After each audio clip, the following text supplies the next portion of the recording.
8.3, the addition method, otherwise known as the elimination method. Our second objective here is to solve systems of equations by using multiplication and addition properties.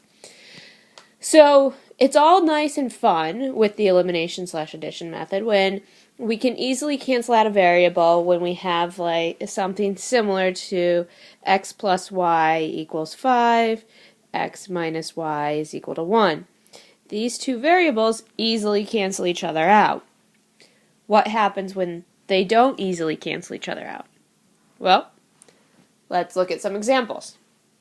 So in this case right here, I want to use the addition method, but I have 2x plus 3y is equal to 8 and x plus 3y is equal to 7. So all my variables are positive. So when I go to add, nothing cancels itself out. So how do I make a variable negative? Well, I do this by multiplying, and I could have multiplied either the top or the bottom by -1. But I'm going to refer to this as equation 1 and equation 2. So I multiply equation 2 by -1. So my new set of equations, I still have 2x plus 3y is equal to 8. But then I have negative x minus 3y is equal to -7. Notice that I multiplied everything by a -1. So this way, when I make my big addition, my y's end up canceling out because I have a positive 3y and a negative 3y. My x's, 2x plus negative x, become just x. It's equal to 8 plus -7 is 1. So I end up with x is equal to 1, but I'm not done yet. I gotta now plug in and solve. So I'm going to plug it into equation 1. So we get 2 times 1 plus 3y is equal to 8. 2 plus 3y is equal to 8. Subtract 2 from both sides. 3y is equal to 6.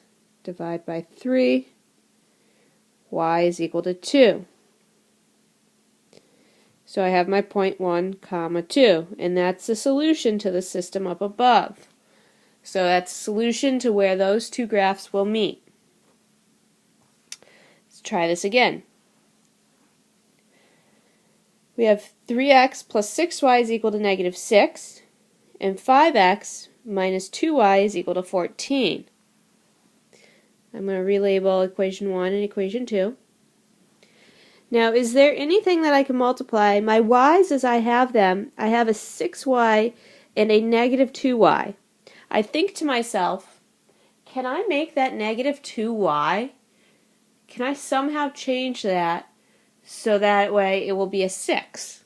Well, yeah, if I multiply by 3.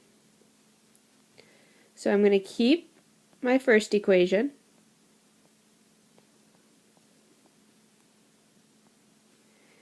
But I'm going to multiply my next equation by 3.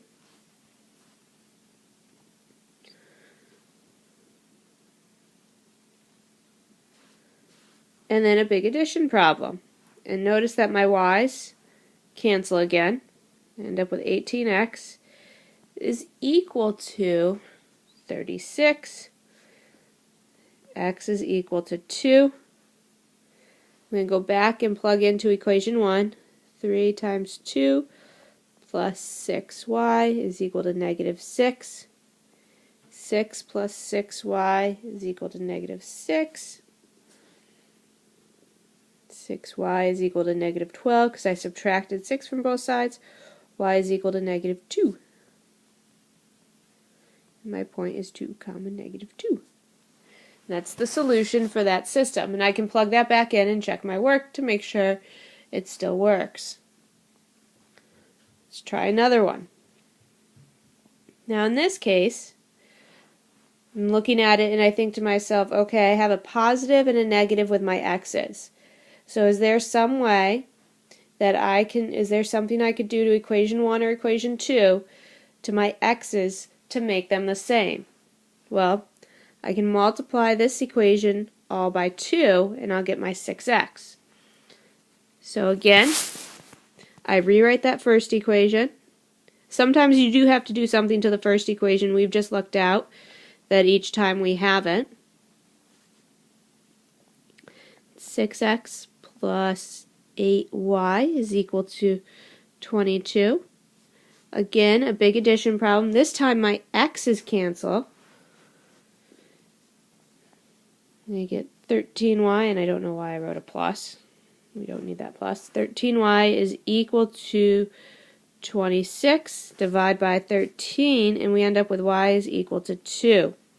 Again, I'm not done yet. I need to plug it back in. I'm going to choose to plug it into, let's do equation 2 this time actually.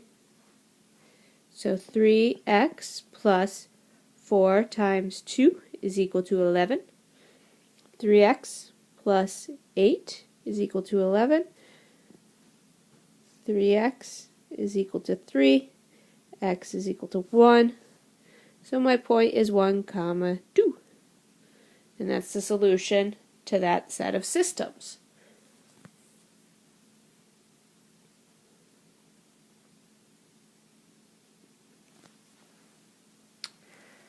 All right, one more example here.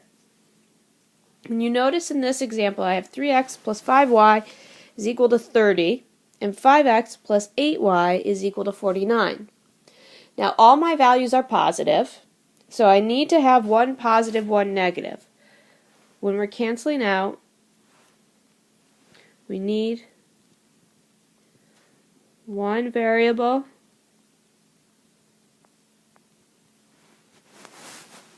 positive, and then the same variable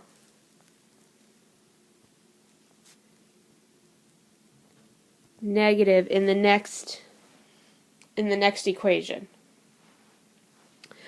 So I think, okay, let's look at my x's. Is there anything I can multiply 3 by to get 5? No. Can I multiply 5 by anything now to get 8? Let's look at the y's.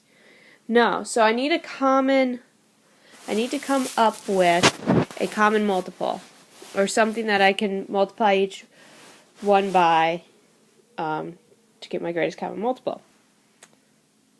Well, if I multiply the top by 5 and the bottom by -3, we'll have a common variable. So doing this, I end up with 15x plus 25y is equal to 150. So that's my top equation. This becomes my new equation 1. My next one is negative 15x minus 24, and screwed up on writing 25 up here. Minus 24y is equal to negative 147. Now notice that I have my positive 15x and my negative 15x. Just like what I said here, we need one variable positive and then the same variable negative. So now they cross out, and I end up with just y is equal to 3. But I'm not done yet, because I need to go and plug it back in. So 3x plus 5 times 3 is equal to 30. 3x plus 15 is equal to 30. 3x is equal to 15. X is equal to 5. So my answer is 5, 3. Alright, try these 3 problems. Do your best. See what you can get.